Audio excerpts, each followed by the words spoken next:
Hello and welcome to Travels Through Time, the podcast made in partnership with Unseen Histories.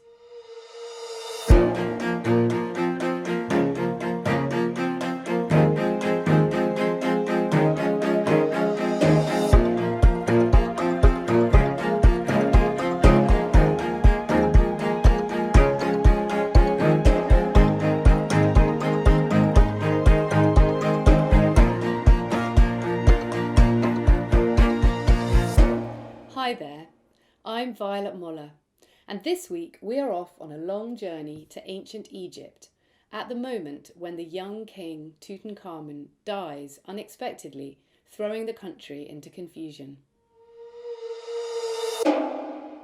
We will be travelling in the company of renowned Egyptologist Garry J, who has written a fascinating and elegant travel guide that takes the reader on a voyage through the history and mythology of ancient Egypt, a period that lasted for an astonishing 3,000 years. The journey begins in Aswan and floats northwards up the River Nile, taking in the stunning array of archaeological marvels on its banks. With his compelling powers of description, Shaw takes the reader into the shadowy temple ruins, pointing out statues and hieroglyphics, stopping to tell a story here, to introduce a goddess there. We are slightly bending the normal Travels Through Time rules this week by allowing Shaw a few years, rather than the traditional one, to travel back to. The time he has chosen is 1343 to 1328 BC. I hope you enjoy the voyage. I'd like to welcome you to Travels Through Time, Garry J.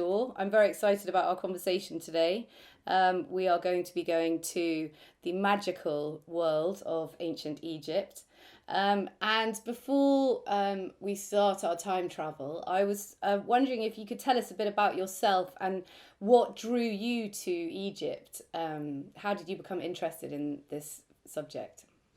Well, first of all, thank you very much for having me on the show. It's great to be here and to have the chance to talk about ancient Egypt and my new book as well. So what brought me to study ancient Egypt? I wish I could give you one of these amazing answers where someone says, there was one flash of lightning in my brain and, or I saw one amazing thing in a museum, or it was because I was visiting Egypt and saw the Great Pyramid or something like this. But for me, it was more of a long process, I think. It was something I was always interested in since I was a child, and my parents would take me to see archaeological sites in the UK when I was young. And so I started reading books about archaeology, and at some point I became very interested in ancient Egypt in specific. And so I started reading more about that subject in my teens, and it kind of flowed from there. So it was kind of a gradual thing, a growing interest, and eventually I just decided that this is what I wanted to study. And so I went to study archaeology, but I kind of specialized in ancient Egypt before then continuing on to do a MA and PhD specifically in Egypt. So it's been a bit of a theme for years. I mean, even when I was I think at school, we had to do activities about ancient Egypt, and I remembered the little hieroglyphs, and we had to make a little pyramid. I think we had to mummify a clothes peg to put in the pyramid, and things like this kind of stuck in my brain. So, I don't remember much about my kind of early school days, but obviously I still remember making a pyramid, things like this. So there was something in there, I think, that really just loved this phase of history and this culture. And when did you first go there? Because that must have been an amazing moment, seeing these things for yourself. I first went there kind of, I guess, later than most people who become kind of obsessed with ancient Egypt, I guess. I first went when I was studying at university, so I would have been, I think I was in my second year at university when I very first went, so I would have been maybe 19 years old. So I was already studying it before I very first went there and saw it in person. And so, yeah, I went to Luxor. And what was that like? It was, kind of mind-blowing, I think, because it was so exciting to me studying it at the time, and I was so immersed in all the books in a really, really detailed way for the first time in my life. To suddenly go there and see it in person and see the tomb paintings and kind of descend into these tombs and see things like the Valley of the Kings, it suddenly made everything so much clearer.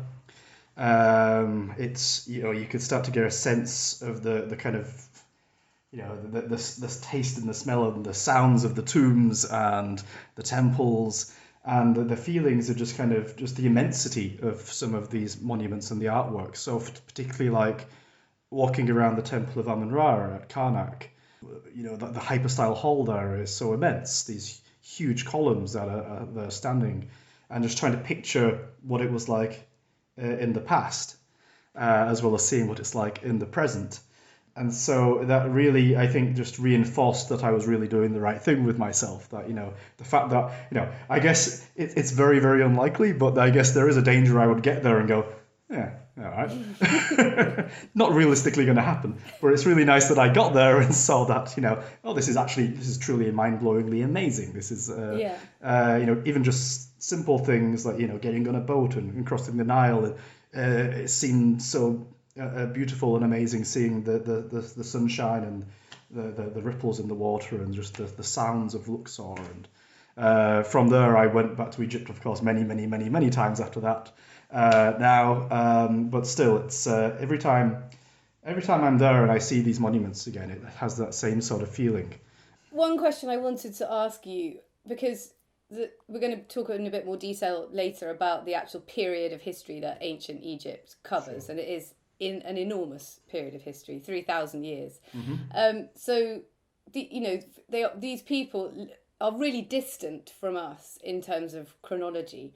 Mm-hmm. And I wonder, when you are studying ancient Egyptians, how close do you feel to them? How much do you think we share with them?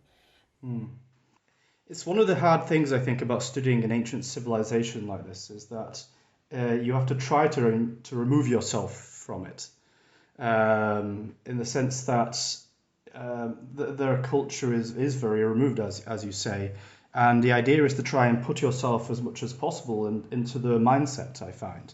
And so studying, we're going to talk about religion, and my book is about mythology. I find that this is the way in, really, into the mindset, and you start seeing how differently they saw the world, but how within their way of looking at it all made sense within this kind of bubble of their understanding. And it's important to kind of try to put yourself into that space, to see the world from this supernatural point of view, where there's lots of invisible forces acting around you, ghosts and demons, but also gods and goddesses, these beings that have lots of power and force in the world. And from us, with our modern technology and modern ways of understanding the world, it can seem quite unusual. But when you try to see it from their point of view, it really isn't. It makes sense within the construction of which is very much seen through a mythological prism. At least from our point of view, they wouldn't have seen it that way, of course. What we call religion, what we refer to as mythology, to them would just simply be the way the world works. This is the way it is. And I think that leap is quite difficult sometimes, but I think it's an incredibly important step to try to really understand them, because there's so many holes in our evidence. Although we have a lot of information from ancient Egypt, a great deal has survived. There's also, over the course of thousands of years, a huge amount that's no longer accessible or will be lost forever. And so we're always piecing it together from fragments, mythology too. But if you start seeing the world from their point of view, it all starts to make a bit more sense. These fragments kind of become a bit clearer. Now, those are the things that might be a bit different, and that will become clearer, I guess, when we talk about some of these subjects in more detail. But still, the same parts of life that we all share, and every culture and civilization is still there. People today are still worried about the afterlife, what death means, where do people go, and things like this. This was a major question on the minds of the Egyptians. Probably one that's a little too emphasized, I think, generally, because lots of what survives is tombs and temples and things. So this is vastly, there's vastly more evidence related to their afterlife beliefs and things like this than the daily life. So it looks like they're a civilization obsessed with death, and I guess they were very much focused on this. But that's mainly because we don't have a lot of information for the settlements, the villages, the towns, the cities are all in the same places that roughly the same places that modern Egypt is built upon. And everybody since the times when the Greco-Romans kind of took over control.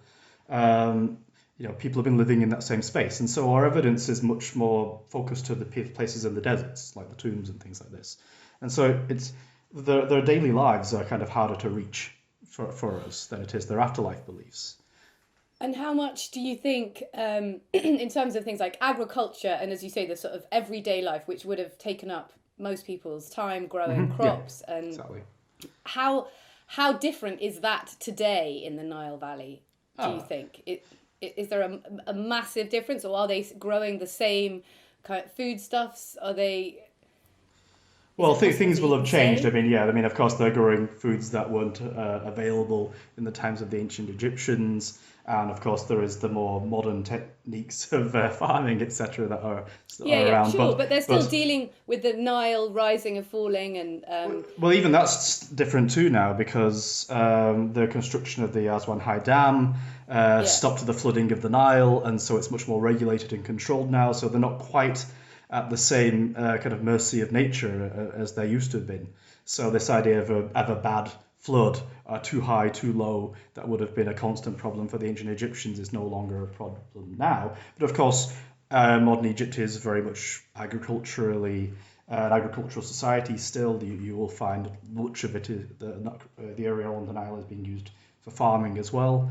And so, you can kind of get a feel in certain places that, yes, the idea that what you see is roughly the same, I suppose, in the sense that there's still this clear division between going along the Nile, the blue of the Nile, and then the kind of agricultural space beside it, and then the very harsh lines of the desert. And I think it's hard sometimes for people to, so that type of thing, yes, you can still kind of picture yourself when you have a clear view like that of, river, agriculture, desert, and think, okay, this is quite similar to the way things would have been in the past. And it's, sometimes so clear, this division between the line, you can put your foot almost in a field and 1 foot in the desert. This is an important part of, I think, what the Egyptians' own way of looking at the world was often made up of duality, life and death. And you can see that in the daily lives, in the sense that you've got this green fields following this river here, is what keeps us alive. And then beyond that, you suddenly enter this world of what you could imagine as a death-like place of the desert. It's a very contrast, powerful contrast. It's a very specific topography, isn't it? The Nile Valley. Yeah. So it's sort of okay, wonderful. So I'd like to just briefly ask about the sources of information that we have, because as you say, that there is surprising in many ways amounts of information about ancient Egypt, but of course there's lots and lots of things we don't know. But can you just tell us a little bit about the sources and where we get the things that we do know? Yeah, of course. So the evidence we have is extensive and not extensive at the same time, in the sense that there's a lot of it to plow through and a lot of material that's spread over 3,000 years. But at the same time, we're kind of confined to kind of certain types of evidence. One, in the sense that it's very much related to the elite, because these were the types of people who could afford to build a fabulous tomb just in the desert, or beyond the cultivable land. And these are the types of things with statues and paintings, and full of hieroglyphs, which illustrate to us a lot about the afterlife beliefs and the mythology, the gods and goddesses and so forth. And then there's places like temples, which were made from stone, and these survive well because of that. And so the inscriptions are there, obviously in a very much more degraded state than they would have been thousands of years ago, but we can still use this information to reconstruct rituals or festivals, understand a bit more about the gods that were worshipped in the different temples that are spread across the country. On top of that, you also get survivals of papyri, because these sometimes survive quite well, either in tombs or in the deserts. And these can also illustrate to us as well, but these are then also very fragmentary, often have survived but not in perfect condition. This is also then weighted towards the kind of later phases too. So, of course, the later, I say later in the sense of close to us in time, Yes. that you get more survivals from what would be the sort of period of the Ptolemies after the time of Alexander the Great, when they were controlling Egypt from, compared to what you would find from the Pyramid Age, which was thousands of years older than that. And so, although those traditions that would have continued, it's, you got to understand that what we're piecing together here is a sort of from fragments from different times sometimes, unless you're doing a very specific study of the religious beliefs of a particular phase. I mean, you're often piecing it together from fragments of information, like a sort of huge jigsaw puzzle where most of the pieces are missing. And so you're trying to kind of see the connections and understand, and you see threads that come through all of this. But then you're also missing, well, also then you have the occasional discovery of certain settlement sites like Deir el-Medina, which is in modern Luxor on the West Bank. This was the town where the artisans who cut and decorated the tombs in the Valley of the Kings lived. So it's not a typical settlement in that sense, because these people were quite educated in that they could read and write, which was quite unlike most people in the country. But we do have the town surviving, and from that we have information about their daily lives, the beliefs that they had. So we have ancestor busts, for example, that they would have had in their homes, which represented the totality of their ancestors and were used as a sort of way of communicating with the gods via these intermediaries. And so we have finds like that which illustrate a bit more about the lives in their houses. But again, we have this whole of information which is the kind of daily life of the vast majority of the people in society, and really what they were believing on their day-to-day, into their day-to-day lives. And so it's scattered, there's a lot of it, but the evidence is still weighted towards one very tiny percentage of the population, which is the highest elite. Yeah. And the activity in the temples, which itself was quite exclusive. Egyptian temples weren't like modern places of worship in the sense of like churches, mosques, synagogues. These weren't places where people came together to worship together. If you went to an Egyptian temple, you wouldn't be allowed really within the main section of the building.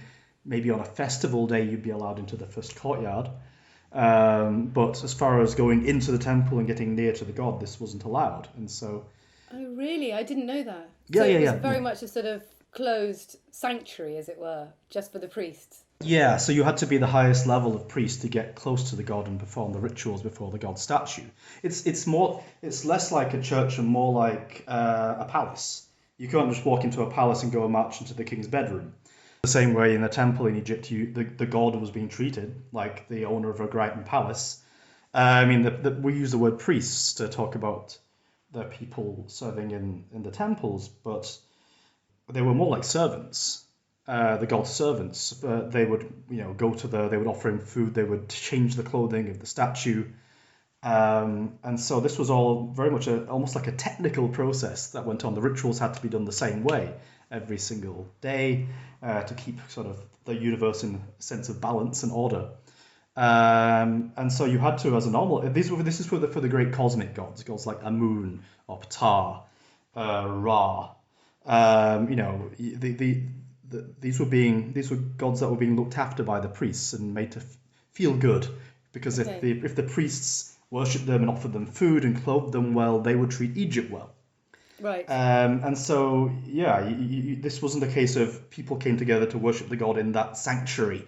That would be just an exclusive place, and the rest of the society had to hope that they were doing it correctly or assume that it was going correctly. People still went to the temples, but you could walk around the kind of within the enclosure walls in the open grounds and walk around it. Maybe, take some of the wall off with you as a sort of sacred dust scratch from the wall, or maybe make offerings around the back of the building.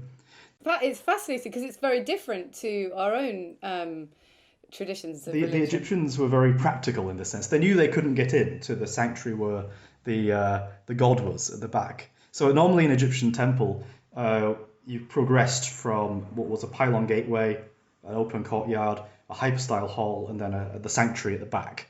So everybody knew that the god was at the back. And because you could walk around the grounds, you might be able to get towards the back of the building. And so you would find that sometimes in the smaller temples, certainly there's a good example of this at Karnak, of a small temple to Ptah. At the back, the point that was closest to the god, the closest point they could get to, there's an image of Ptah on the back of the wall, which might have been veiled or had a little structure behind it, whereas a place where common people could still get close to the god and get the message passed through the wall to the god on the other side, because that was the closest point. So as a practical way of dealing with the problem of not being able to get in, which I think is quite smart, really. Yeah. And yeah, there was different ways of passing messages to the god inside, like intermediary statues, little statues or big statues sometimes that were placed outside in the temple grounds, where you could make a prayer or an offering, and the statue was believed to pass the message on to the god inside.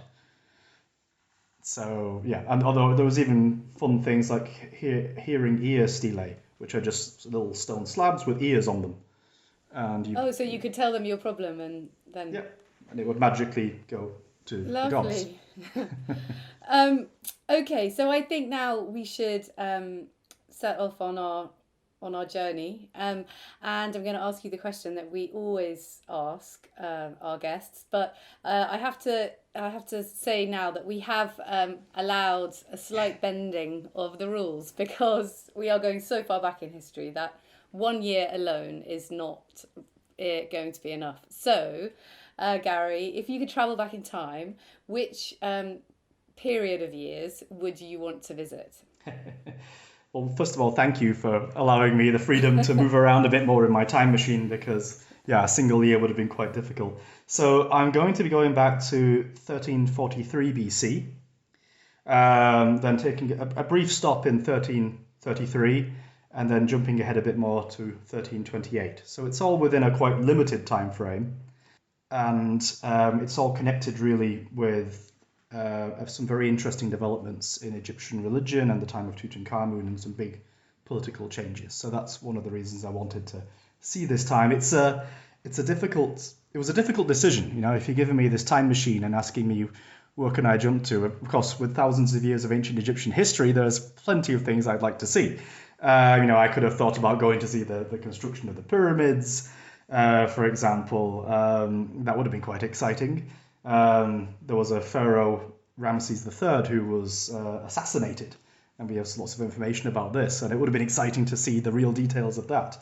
But my new book is about mythology and religion, and so I wanted to see some interesting times that were connected with some great upheavals in Egyptian religion, and so to see how this panned out using this time machine would have been very interesting, and so this is why I've chosen this time frame. Okay, so can you just give us a brief outline of what the political structure is of the country, and like what is Egypt at this point? What are we talking about? Just give us a sort of setup. Okay, so my first stop in 1343 BC. It's a period that's called the 18th dynasty. So it's not the beginning of Egyptian history. We're a fair amount of time into the development of the country by this point. So sorry, hang on a second. Sure. It's the 18th dynasty. Yes. So that means there have been 18 ruling families up to this point. Pretty much, yeah.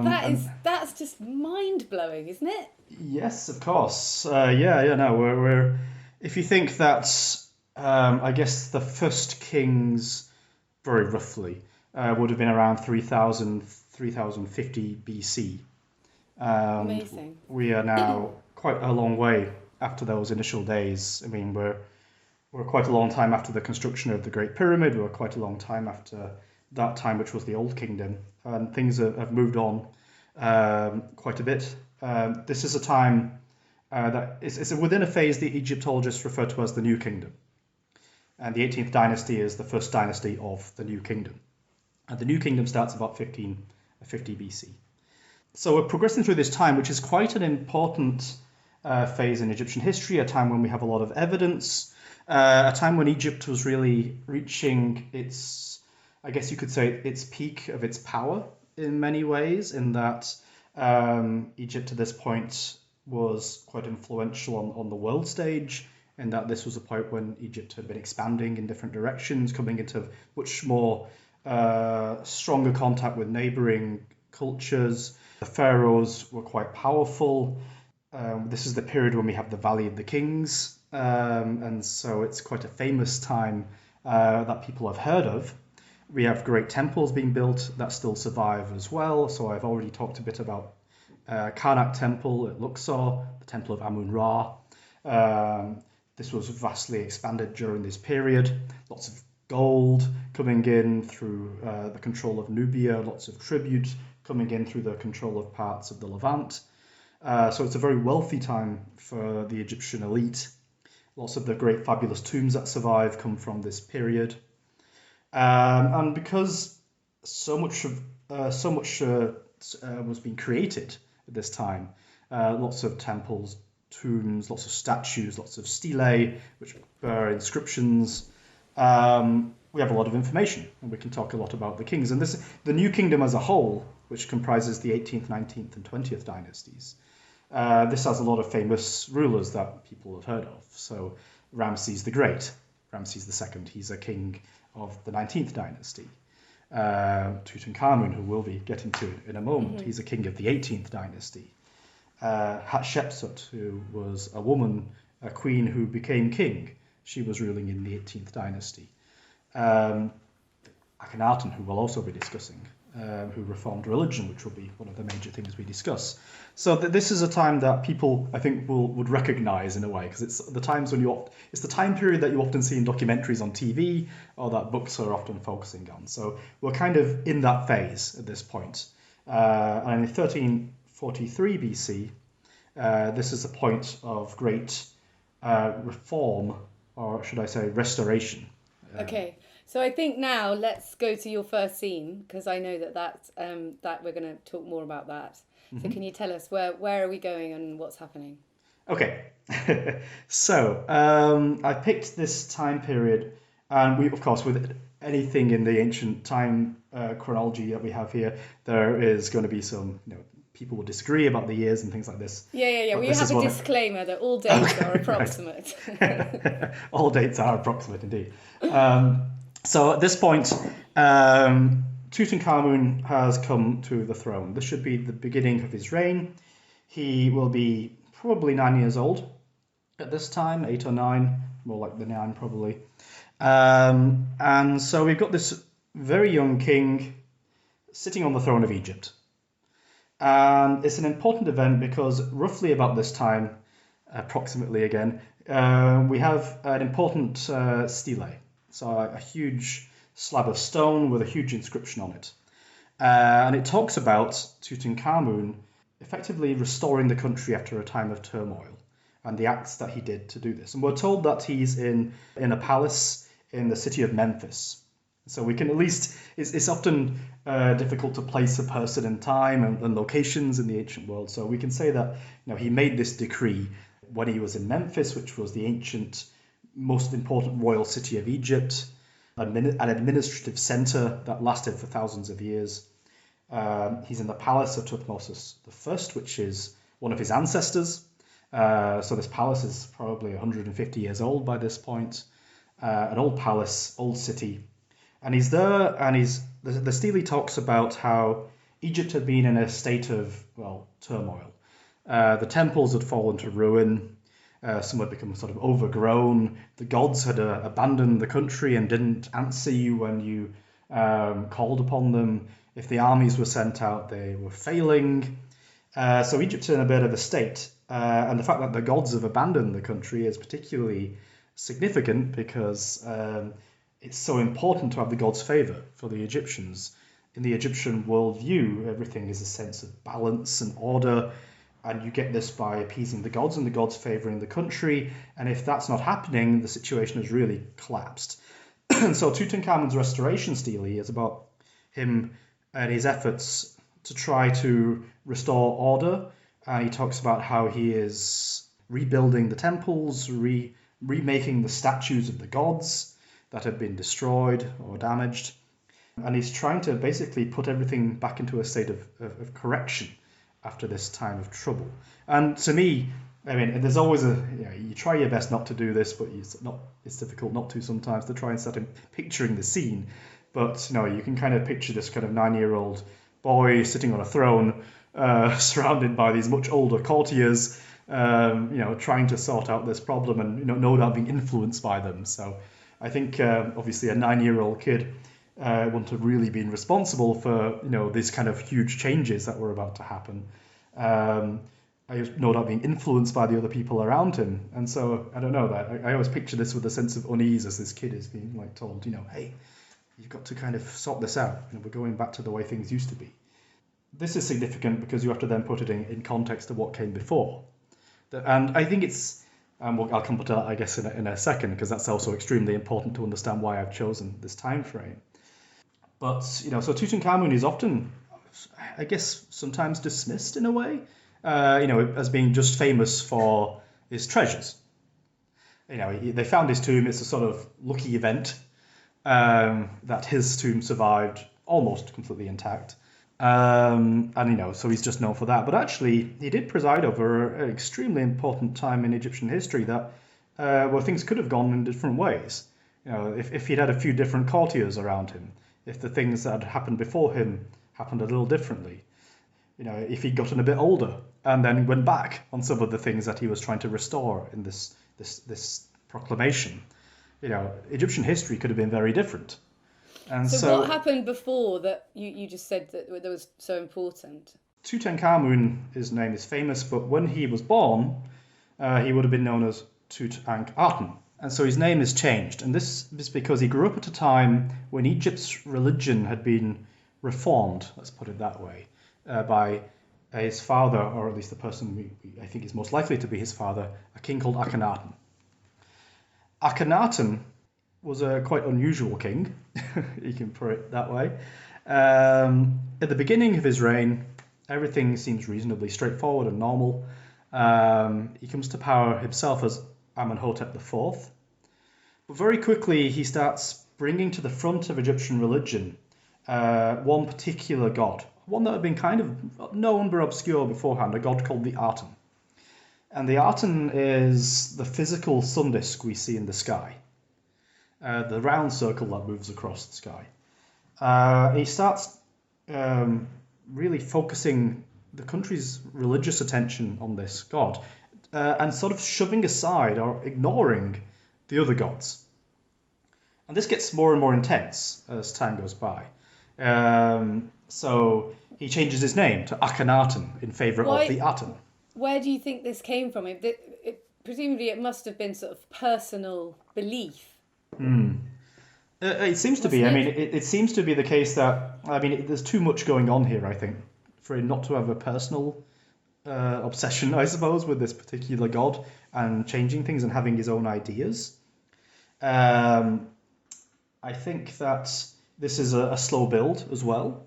Over the course of the 18th dynasty, you get, at least in my opinion, the royal power gets more and more strengthened as time goes by.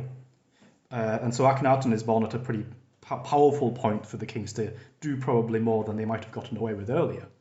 At the same time, you have an increasing focus on a new spin on the solar religion, the focus on the sun going on, so that builds to this too. Some people argue that it's maybe a reaction to the power of the god, the power of the priests of Amun. And so Amun over this period, Amun is a god of hiddenness, but the most important god in Luxor, ancient Thebes, and he'd been growing in power over the course of the 18th dynasty, so maybe it was a reaction to that, although I'm not too convinced personally about that theory. But either way, it seems that Akhenaten had a lot of power and a lot of ideas, and he wanted to kind of shake things up a bit. Now, sometimes I think people take this too far. I will no doubt do this accidentally too myself when talking. It's talked about as a revolution. I think it's more in terms of reforming the religion, because many things stayed the same as much as changed in some ways. He changes his name. to Akhenaten from Amenhotep. Amun, Hotep, Amun referring to the god Amun. Now his name is referring to the god Aten, Akhenaten. He founds a new city on a site that had not been used before, so a site that could be dedicated to the Aten, and starts building this city at rapid speed. So he's founded a new city, he's changed his name, he starts changing the art and architecture as well, or adapting it, we should say. Creates his own art style, starts building temples that don't have this, as I mentioned earlier, the idea of the back of the temple being this kind of dark sanctuary is no longer really the case. He has open sanctuaries so that the sun god can shine inside, can shine down. Normally, the priest would be offering food and drink to the gods at the back of the temples in this dark space. Akhenaten decided that he wanted to have huge altars, like hundreds of altars, spread around his temples in the open air, where you could put food and things that the sun's rays could touch. So it was very important that the sun, although distant, was kind of present in the sense that the rays touch you. Yeah. And so you've got to picture this brand new city with this king who's changing the religious focus, and he seems to have really hated the god Amun in particular, in that the name Amun was being scratched away all over the place, attacked. His statues were being attacked. This wasn't the case for all the gods. They seem to have mostly been ignored. Some of them were attacked, sure, but the family of Amun was specifically being attacked. Okay, and it seems, given that then his son becomes king as a child, and then things start to be changed back again. That would suggest that the majority of his courtiers did not agree with him. So once he died, Yeah. they started to change things back. So I think now we should go to your second scene, which is a few years later, not many. He didn't reign very long. No, he didn't. So it's the death of Tutankhamun, isn't it? Yes. So we're jumping ahead a bit to 1333 BC. And this is significant then too, because you've already come through this phase of turmoil, so a sort of religious turmoil under Tutankhamun's father, then an attempt to restore kind of the traditions under Tutankhamun, and this kind of time period when they would have been spending it remaking the statues that were destroyed, trying to put back the names of Amun in the places where it had been removed. The monuments connected with Akhenaten were being destroyed or dismantled. And so the country is starting to try and get back into a state of order. No doubt with Tutankhamun being steered by these highly influential elite members of society, but also probably growing in his own individual sense of power as he got older. He gets to age 18, 19, and he dies. Do we have any idea what he died of? Plague. Let's say plague. Well, there are of course a lot of theories about how he died. One that was quite popular a while back was that he might have been killed by being smashed over the head. Recent studies have suggested that's not really likely. And so that's not really followed. People still argue it, but it's not really followed by most these days. There's the idea that he might have been in a chariot accident at some point. There are certain things that recent CT scans and DNA studies of his body have kind of brought out, that he seems to have suffered from malaria, which though wouldn't have been that unusual at the time. Many people would have suffered from malaria. But he does seem to have had problems with his legs, club foot, a sort of problem with his other foot that would have made it difficult for him to walk as well. A few days before his death, it looks like he may have broken one of his legs as well. If the DNA studies are accurate, it looks like his parents were brother and sister. But that was quite common, wasn't it, in not as points in Egyptian culture? Not as common as I think it's thought. Kings could marry outside the royal family, for example. Amenhotep III, who would have been just before Akhenaten. He married a non-royal, for example. So it wasn't always the case that type of thing happened. And in fact, it's a lot rarer than I think this much later on. Yeah, I think that's where my knowledge comes from. With the Ptolemies, with the Ptolemies, against that kind of. The Ptolemies were doing that, but earlier on it wasn't so common. So you might have had problems that came from that. And so the general, I think the general consensus at the moment, or at least one of the arguments right now, is that all of these factors about his health might have made him slightly weakened. And so maybe when he had this accident, I think this is the current argument that's often put forward, that maybe this accident that he might have had, he might not have survived it because he was just a weaker, ill person in different ways. And there's this theory too that he might have had to have walked with a walking stick and things like this because of his bad feet and bad legs earlier on. But this would have been a major problem because he had no successor. I mean, he is the last of the 18th dynasty line. And so the kingship is such an important part of Egyptian politics. The king was the intermediary between the people and the gods and the people. The gods passed on commands and decrees through the king to the people, and all of this. And so the king is a symbol of order. He's a representative of the gods. He's regarded as an incarnation of the god Horus, and he's also the son of the sun god Ra. And suddenly, this guy's dead. There's no obvious person to succeed him. And so, of course, things do continue, but there must have been a lot of turmoil at the court at the time about trying to figure out what was going to happen. And this would also have meant they had to bury him as well.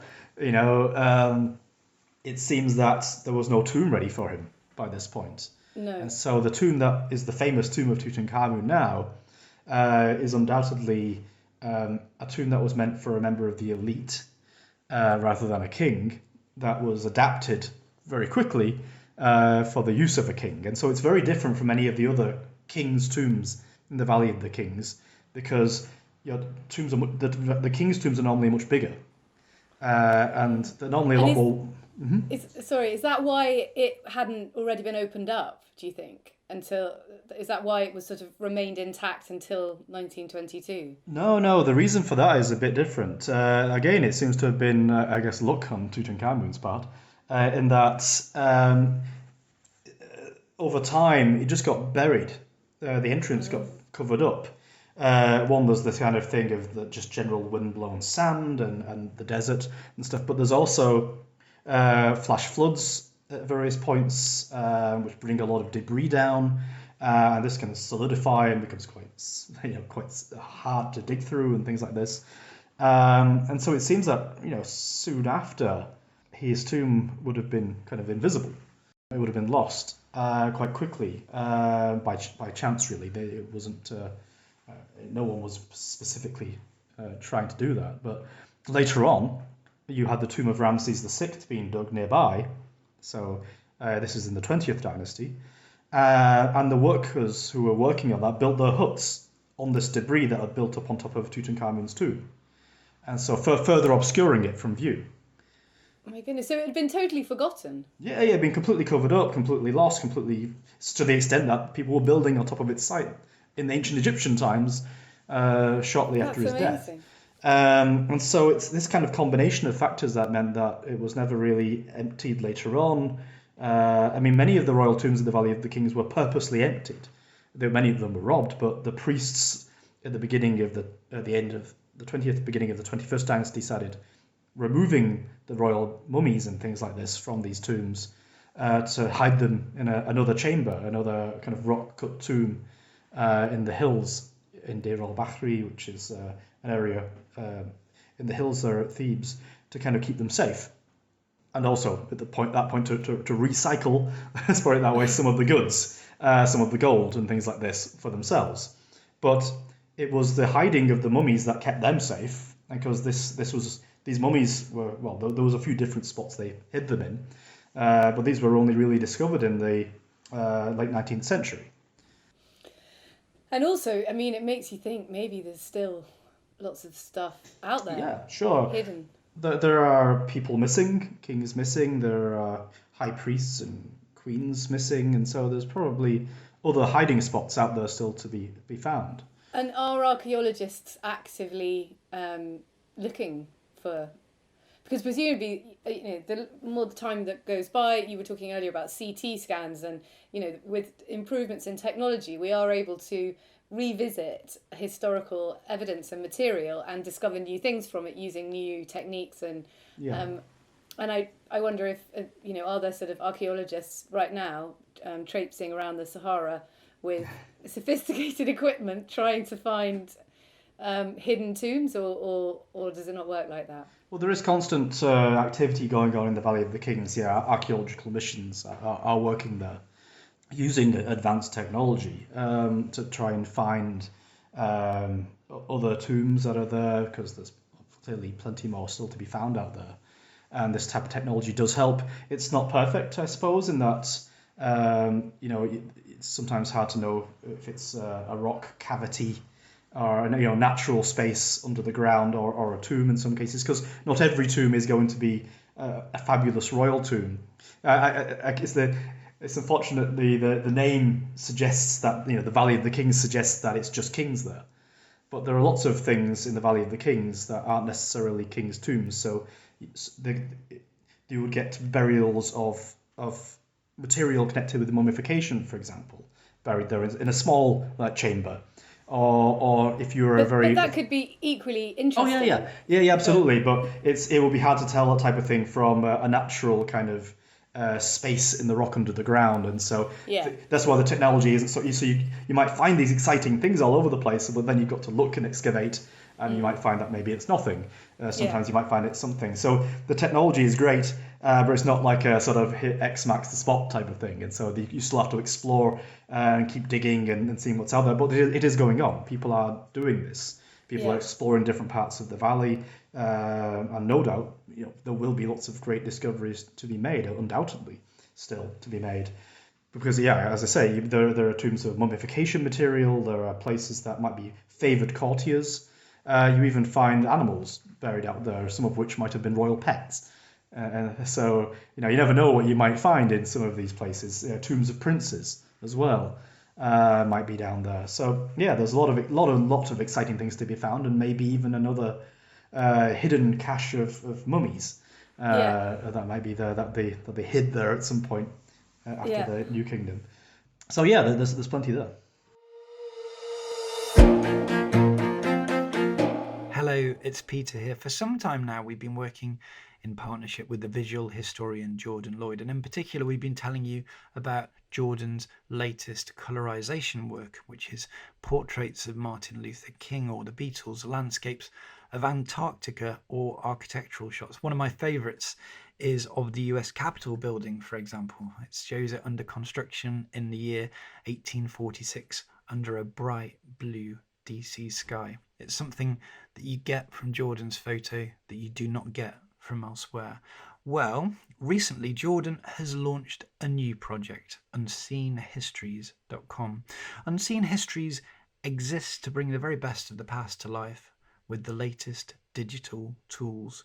You can find compelling new articles there, sets of mastered and colorized images, and book extracts like that from Susan Denham-Wade's A History of Seeing. That's in connection with an episode we did a few weeks ago. If you're interested, have a look. unseenhistories.com. Well, I think we should move on to your third scene now, which is a few years later.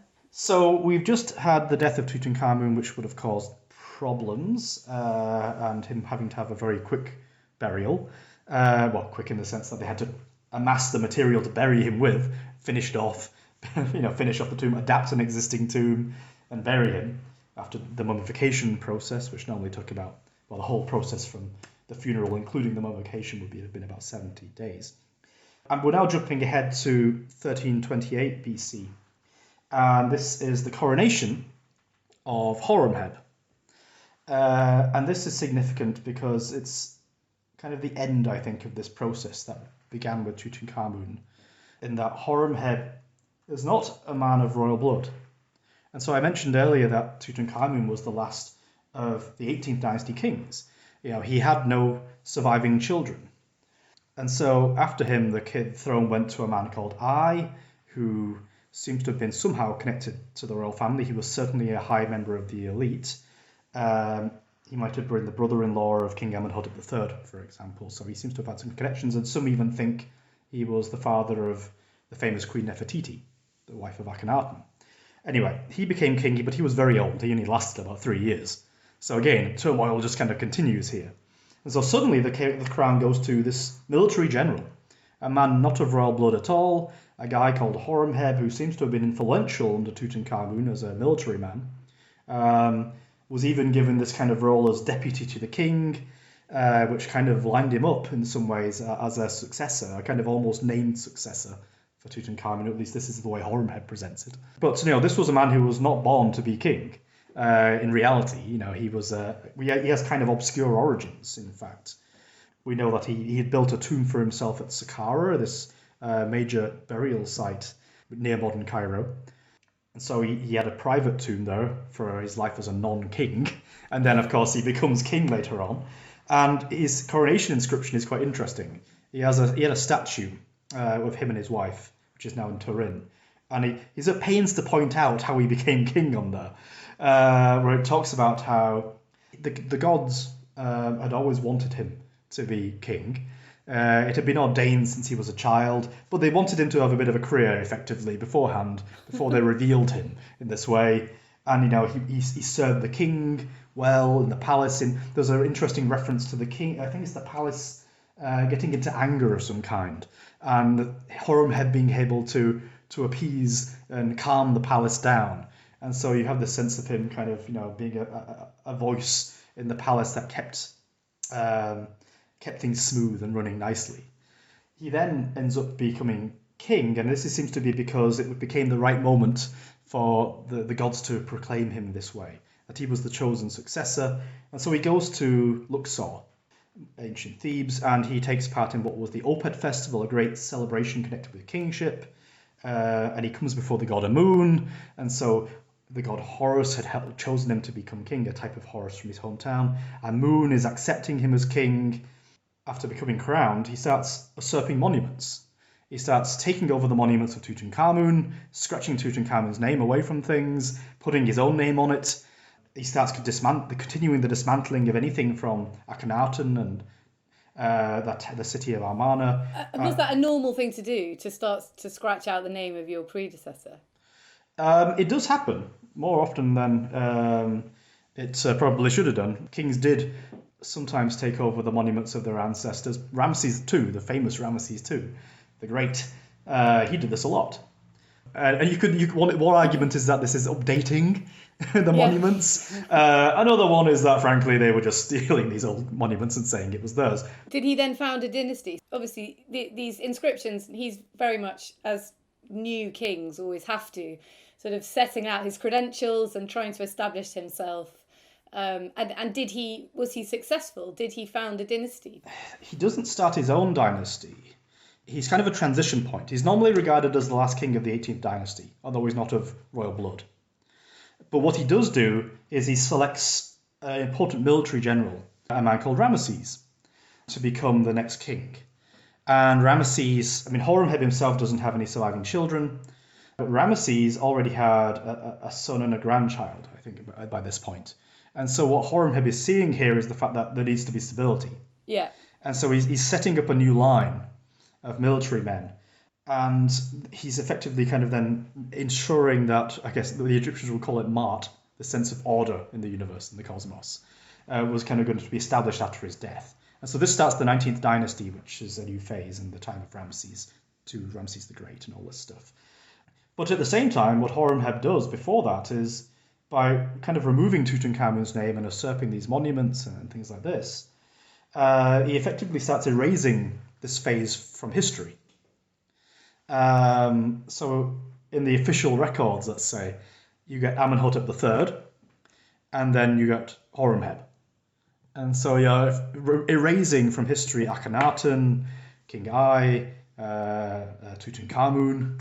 And so these Amarna period kings, and there's a couple of others too around there, like Snenkare, these guys get removed. And it's a complete erasure. The city of Amarna is flattened. The stonework is reused elsewhere. And so there's this real attempt to kind of destroy this kind of phase of history.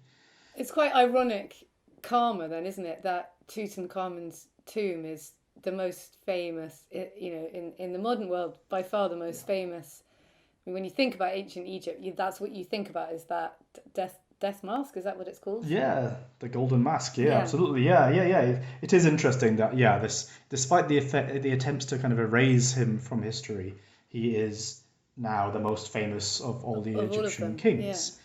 That's a nice twist, I And think. yeah, absolutely. So it's nice that a king that reigned quite a short time, is so famous now, and it kind of helps us to kind of recapture this lost period in history.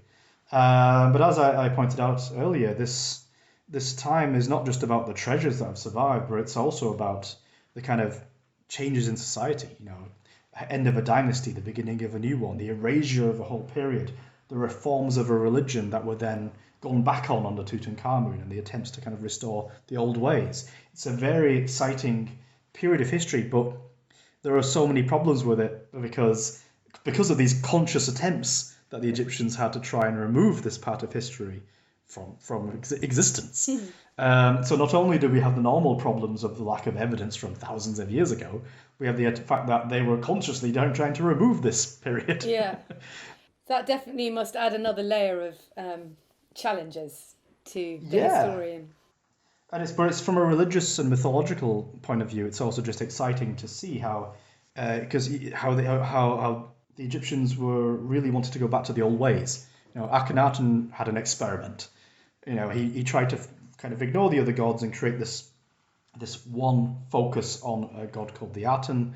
Clearly, it failed. These people that were even serving him, who then went on to serve Tutankhamun, probably weren't true believers in the sense that they must have been the ones involved in trying to go back to the old ways too.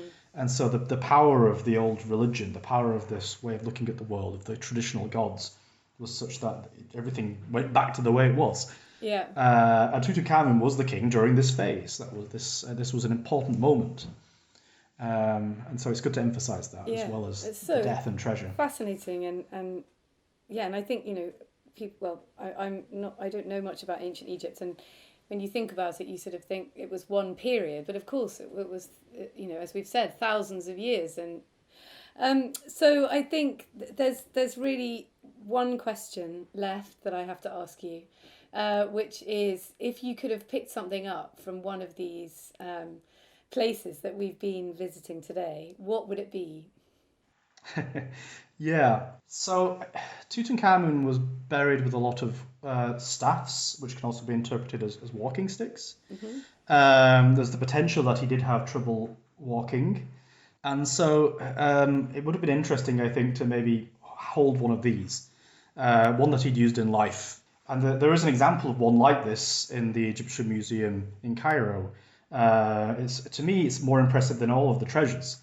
I'd like to take something like that from, if I could meet him in ancient times. Say, can I borrow this stick you're using? Because the one that's in the museum is really interesting.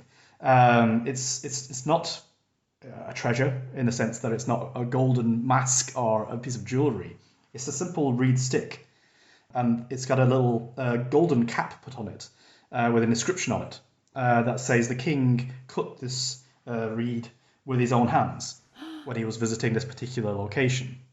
And so it's a very personal object, something that he needed, maybe, possibly, if the theories are correct about him walking, that shows a connection with the person. Yeah, I and think, the magic in his life. that he would have touched it. I always think that exactly, there's something about that when you're handling a piece of evidence from history, that the idea that other person, their hand was on it as well. I think there's something really magical in that thought. Yeah, I think that's a really wonderful choice. And I've so enjoyed talking to you today, and I cannot describe how beautiful your book is to the listeners, but I urge them to go out and buy it. And it's full of these absolutely beautiful illustrations and also really useful date charts and things like that, which I absolutely love. A date chart, and you need it with this huge period of history. So it's beautiful. It would make a great present. Thank you so much, Gary, for coming on. I've really enjoyed our conversation today. Thank you very much. It's been great to chat with you. That was me, Violet Moller, chatting to Gary Shaw the other day about his inspirational book, Egyptian Mythology, A Traveller's Guide from Aswan to Alexandria, which transports the reader into the strange and wonderful world of ancient Egypt. It is a truly beautiful book, and it would make a great Christmas present. I hope you enjoyed listening to this episode. We'll be back next week, but until then, goodbye.